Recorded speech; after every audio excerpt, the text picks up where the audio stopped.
आज की कहानी का शीर्षक है गोवर्धन पूजा। दीपावली की अगले दिन गोवर्धन पूजा की जाती है। लोग इसे अन्नकूट के नाम से भी जानते हैं। इस त्योहार का भारतीय लोक जीवन में काफी महत्व है। इस पर्व में प्रकृति के साथ मानव का सीधा संबंध दिखाई देता है। इस पर्व की अपनी मान्यता और लोक कथा है। गोवर्धन पूजा में गोधन यानी गायों की पूजा की जाती है। शास्त्रों में बताया गया है कि गाय उसी प्रकार पवित्र होती है जैसे नदियों में गंगा। गाय को देवी लक्ष्मी का स्वरूप भी कहा गया है।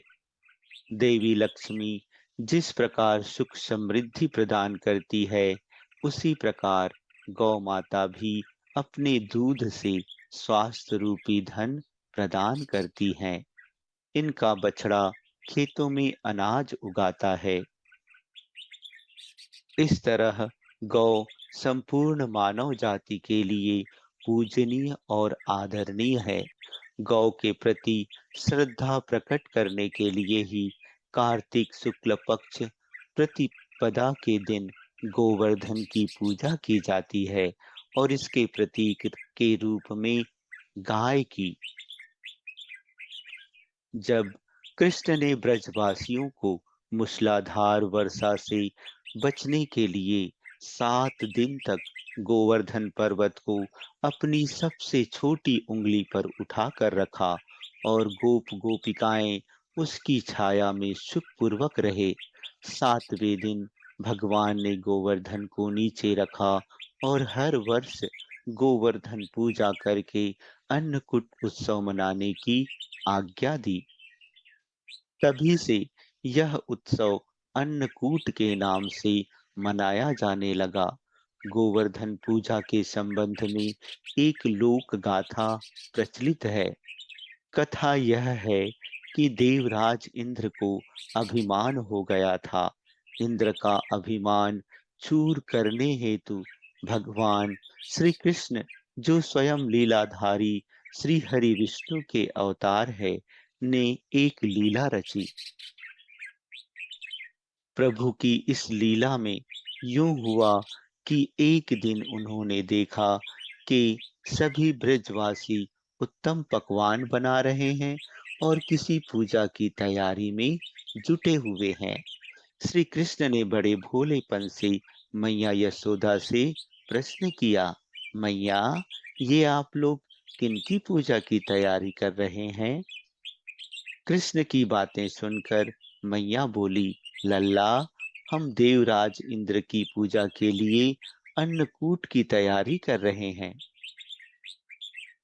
मैया के ऐसा कहने पर श्री कृष्ण बोले, मैया, हम इंद्र की पूजा क्यों करते हैं?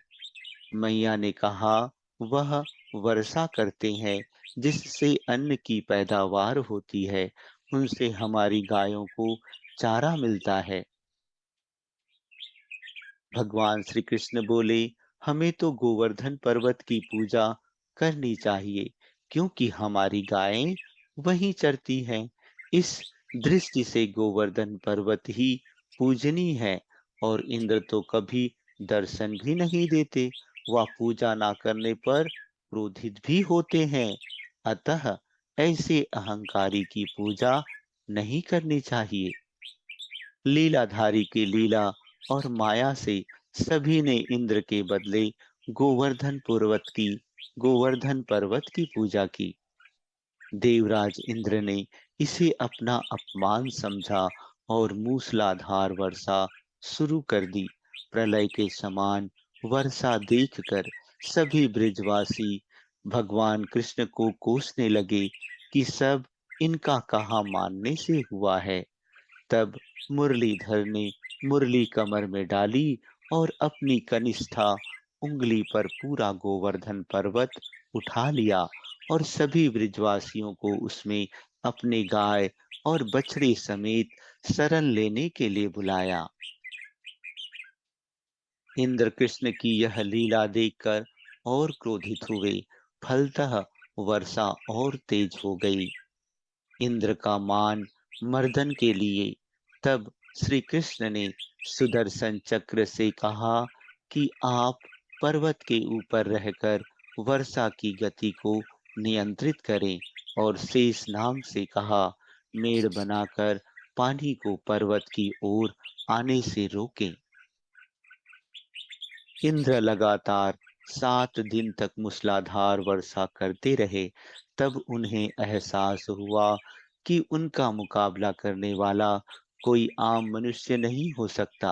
अतः वे ब्रह्मा जी के पास पहुंचे और सब वृतांत कह सुनाया।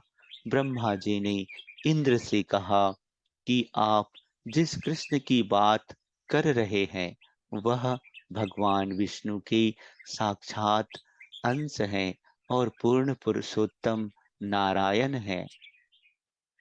ब्रह्मा जी के मुख से यह सुनकर इंद्र अत्यंत लज्जित हुए और श्री कृष्ण से कहा कि प्रभु, मैं आपको पहचान ना सका, इसलिए अहंकारवश भूल कर बैठा। आप दयालु हैं और कृपालु भी, इसलिए मेरी भूल क्षमा करें। इसके पश्चात देवराज इंद्र ने मुरलीधर की पूजा कर उन्हें भोग लगाया। इस पौराणिक इस पौराणिक घटना के बाद से ही गोवर्धन पूजा की जाने लगी। ब्रिजवासी इस दिन गोवर्धन पर्वत की पूजा करते हैं। गाय बैल को इस दिन स्नान कराकर उन्हें रंग लगाया जाता है व उनके गले में नई रस्सी डाली जाती है। गाय और बैलों को गुड़ और चावल मिलाकर खिलाया जाता है। अच्छा दोस्तों, धन्यवाद।